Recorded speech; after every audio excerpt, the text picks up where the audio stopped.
وقرن فی بیوتکن، دوسری ہدایت، اپنے گھروں کے اندر قرار پکڑو، تمہارا اصل مقام جو ہے وہ گھر ہے۔ اب یہ اصول دیے جا رہے ہیں، یعنی سمجھیے کہ یہ اصلاحات جو ہو رہی ہیں، مخلوط معاشرہ نہیں ہے اسلامی معاشرہ، عورت کا اصل مقام اس کا گھر ہے، ماں کی حیثیت سے، بہن کی حیثیت سے، بیٹی کی حیثیت سے، بیوی کی حیثیت سے، گھر کے اندر۔ وقرن فی بیوتکن ولا تبرجن تبرج الجاہلیۃ الاولی، اور مت نکلو باہر بن سور کر جیسے کہ جاہلیت اولیٰ میں رواج تھا۔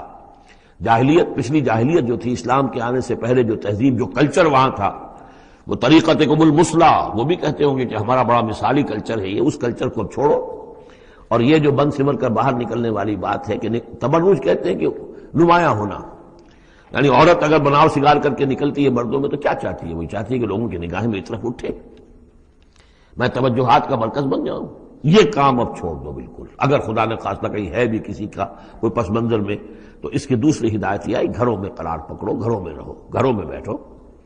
وقرن فی بیوتکن ولا تبرجن تبرج الجاہلیۃ الاولی واقمن الصلاۃ وآتین الزکوٰۃ واطیعن اللہ ورسولہ، اور نماز قائم کرو اور زکوٰۃ ادا کرو اور اللہ کی اور اس کے رسول کی اطاعت پر کاربند رہو۔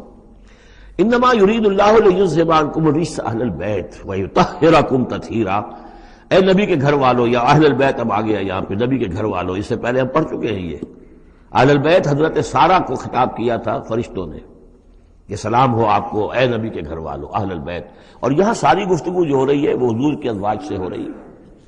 تو اہل بیت اصلاً ہیں حضور کی ازواج مطہرات۔